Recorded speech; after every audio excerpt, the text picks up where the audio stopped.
오늘 주신 하나님의 말씀은 아가서 6장 말씀입니다. 자, 오늘 우리 아가서 사랑 노래 중에 노래, 최고의 노래 아가서 말씀을 이제 6장인데요. 오늘은 사랑의 회복이라고 제목을 잡아봤어요. 자, 첫 번째로 사랑이 뭐냐? 사랑은 밖으로 향하는 것이다. 밖으로 향하는 것. 방향이 중요하다는 거죠. 자, 5장에서는 남편과 아내가 사랑하는 자, 사랑받는 자, 지금 이렇게 계속 번역되어 있습니다. 남자와 여자로 얘기해도 되고 남편과 아내로, 신랑과 신부 어떻게 표현해도 상관없겠어요. 남편과 아내가 갖는 갈등을 5장에서는 보여줍니다. 사랑이 서로 엇갈렸어요. 서로 사랑은 하지만 자기 방식대로 자기가 중심이 되어야 하는 사랑 때문에 갈등을 겪게 되는 그런 모습이에요. 3장 4장이 결혼식이에요. 자, 그리고 5장은 결혼식 이후에 이제 함께 살게 됐는데 서로 사랑해서 결혼했는데 그 사랑 때문에 아파하는 그런 모습. 자, 사랑에서 제일 중요한 것은 그런 점에서 방향이다. 사랑의 방향이 어떤 사랑이 있습니까? 자기를 향하는 사랑이 있고 또 자기에게서 바깥으로 남을 향하는 사랑이 있고 방향이 두 방향이 있죠.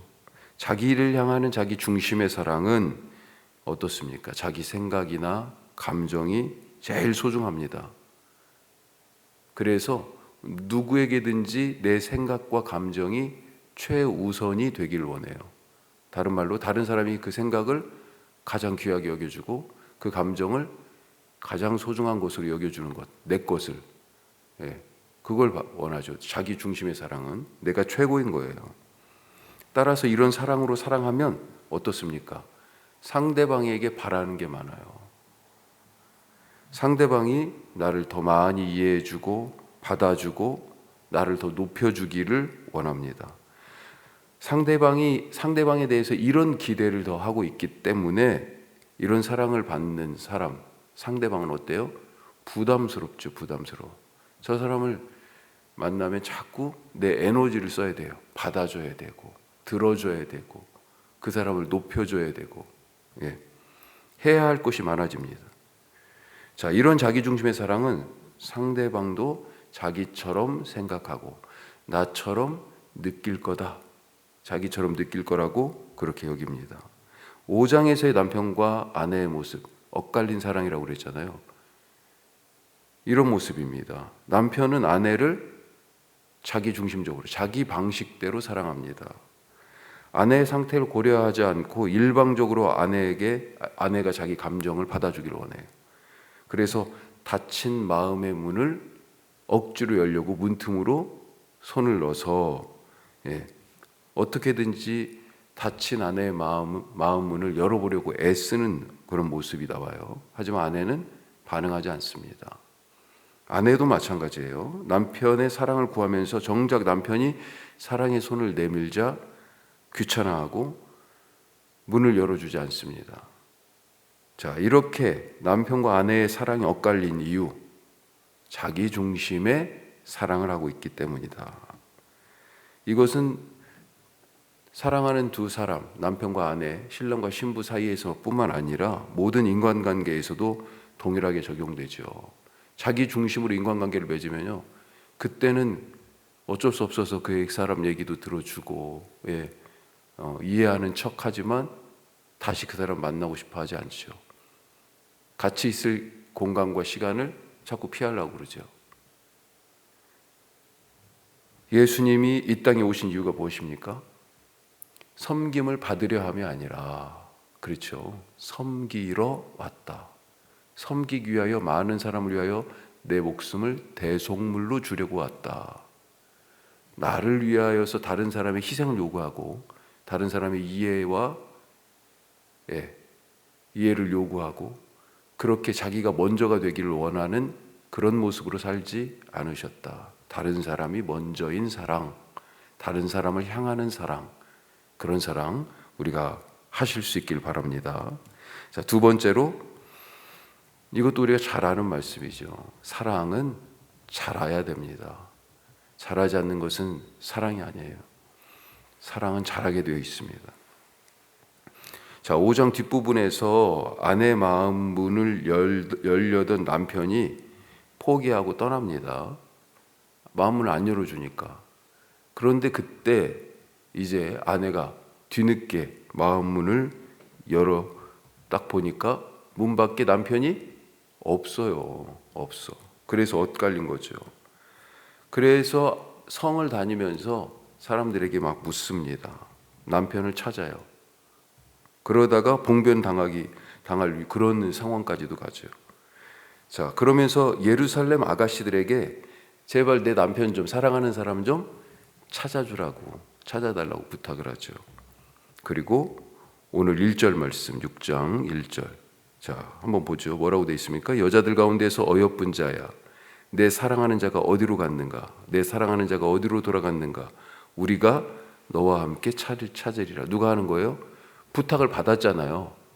그래, 우리가 같이 찾아볼게. 그렇게 지금 예루살렘 아가씨, 여기 아가서에 지금 노래를 서로 좀 주고받는 거잖아요. 이건 합창단 역할의 예루살렘 아가씨들입니다.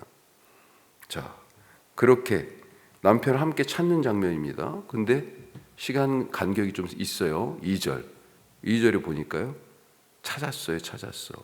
내 사랑하는 자가 자기 동산으로 내려가 향기로운 꽃밭에 이르러서 동산 가운데에서 양떼를 먹이며 백합화를 꺾는구나. 찾은 겁니다, 이게 지금.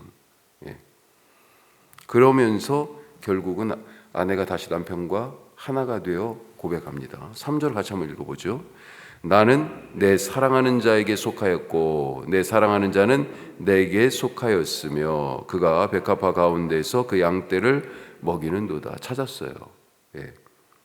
자, 그런데 이 3절의 이 고백, 나는 내 사랑하는 자에게 속하였고 내 사랑하는 자는 내게 속하였고, 그렇게 지금 고백하는 이 고백이 이미 앞에서 여자가 남자를 향해 이미 했던 고백하고 비슷합니다. 2장 16절에 보세요. 자, 이게 지금 여인의 고백이에요. 찾다가 예루살렘 여인들의 도움도 받았어요. 그러다가 결국은 지금 찾았습니다. 자, 그런데 이게 2장 16절의 말씀이 뭐라고 돼 있어요? 거기서는 내 사랑하는 자는 내 사랑하는 자는 내게 속하였고 나는 내 사랑하는 자에게 속하였고. 말씀이 비슷하죠. 그런데 왜 굳이 지금 이 3절과 비교해서 보자고 그럴까요? 뭔가 다릅니다. 비슷한데 달라요. 뭐가 다릅니까? 2장은요, 2장 16절은 내 사랑하는 자는 내게 속하였고 이렇게 돼 있습니다. 먼저 나오는 게. 그런데 여기 6장 3절은 나는 내 사랑하는 자에게 속하였고 이렇게 돼 있어요. 별거 아닌 것 같죠? 똑같아 보여요. 언뜻 보면. 하지만 중요하게 중요한 차이가 있어요. 순서가 바뀌었습니다. 순서가. 이렇게 사랑은 지금 달라졌어요. 뭐예요? 성장했다는 것입니다. 처음 사랑은 뭐였어요? 나 중심의 사랑이었어요. 당신은 나에게 속하였고 그게 먼저였습니다. 하지만 지금은요, 나는 당신에게 속하였고로 바뀌었어요. 사랑이 자랐습니다. 우리가 신앙생활 할 때도 첫사랑으로 돌아가자 이렇게 얘기하는데, 이 첫사랑을 얘기할 때 그 첫사랑이 과연 건강한 사랑이었는가, 그거 먼저 한번 짚어야 된다고 생각해요. 또 한 가지는 첫사랑에 머물러 있어서는 안 되는 거죠. 첫사랑은 좋은 추억이긴 하지만요, 그 사랑에서 자라가야 되는 거죠. 성장하는 사랑이어야 합니다. 사랑은 자라가야 하고 깊어져야 합니다. 성장할 뿐만 아니라 성숙하다는 거예요. 열매가 맺어진다는 거죠. 열매를 맺는 그런 사랑하실 수 있기를 주님의 이름으로 축복합니다. 마지막으로요, 세 번째, 사랑은 서로를 존귀하게 합니다. 존귀하게. 그게 회복된 사랑의 모습이에요. 자, 이렇게 다시 하나가 됐습니다. 자, 이렇게 하나가 된 남편과 아내의 모습 어떻습니까? 4절 이후에서는 그걸 얘기해요. 변화된 남편의 모습. 전에 자기가 아내의 닫힌 마음 문을 열려고 손을 내밀 때 거절했습니다. 문을 두들길 때 굳게 닫고 있었어요, 아내가. 이런 아내에 대해서 당신 그랬어? 불평하고 원망이 있을 수 있습니다. 하지만 남편은 아내를 지금 4절 이후에 보니까 칭찬하고 있어요. 칭찬하고 있어. 아내의 어떤 모습들이 너무 좋은 거예요. 다. 이 모습도 좋고 저 모습도 좋고 그 다음은 이것도 좋고 이것도 오케이. 다. 그냥 좋은 정도가 아니에요. 최고의 찬사를 지금 보내고 있습니다. 사실 작은 불평들이 모여서 원망이 되고 그것이 쌓이면 미움이 됩니다. 전에 사랑할 때는 뭘 하든지 다 좋았어요. 다 좋게 보였습니다. 어떤 모습이든지 예뻐 보였습니다. 그런데 미움이 들어가니까 어때요? 온유함은 우유부단함으로 보여요. 그때는 성품 좋다 그랬는데 왜 이렇게 우유부단해? 활발해요? 나는 조금 MBTI로 얘기하면 나는 I인데 저 사람은 E야. 그 활달함이 좋았어요. 그런데 미움이 들어가니까요, 활달함은 경박함이 됩니다. 냉철한 판단력, 나는 거기까지 생각 못했는데 냉철한 판단력, 그런데 그것이요, 미움이 들어가니까 매정함으로 보여요. 빈틈없이 꼼꼼해요. 일을 정말 착착 잘해 막 이랬단 말이에요. 그런데 그게 미움이 들어가니까요, 꽉 막힌 융통성 없는 사람, 이렇게 보여집니다. 사람은 같은 사람인데 말도 같고 표정도 같은데 어때요? 다른 사람이 돼버렸어요. 관계가 틀어질 때는 문제를 해결하기 위해서 우리가 보통 어떻게 합니까? 어디에서 잘못됐지? 누구 때문에 잘못됐지? 그런 걸 따지려고 그래요. 필요할 때가 물론 있지만 책임을 다른 사람에게 전가하는 태도를 많이 갖습니다. 저 사람은 이것만 고치면, 우리 사이에 무슨 문제는 뭐예요? 저 사람 때문이에요. 저 문제 때문이에요. 저 문제, 저 사람이 갖고 있는 저것만 고치면 참 좋은 사람 되겠는데, 그러면서 단점을 자꾸 지적해. 너 그거 고쳐야 돼. 맞아요. 그 사람이 그거 단점이에요. 그런데 과연 그렇게 해서 고쳐집니까? 우리는 이렇게 누군가에게, 서로에게 무언가를 요구하며 그 사람의 변화를 기대하는 경우가 많아요. 그런데 그렇게 무언가를 요구하면 생각이 부딪히고 감정이 충돌해서 마음만 상하는 경우들이 허다합니다. 결코 제대로 이 사랑이 성장하기 어려워요. 상대방의 단점이 고쳐져야 관계가 회복된다, 이런 생각을 버리실 수 있길 바랍니다. 사실 상당수의 사람들은 자기가 뭘 잘못했는지 이미 알고 있어요. 자기 약점도 압니다. 하지만 남이 그것을 지적하는 순간 바꾸고 싶지 않아요. 자존심이 상해.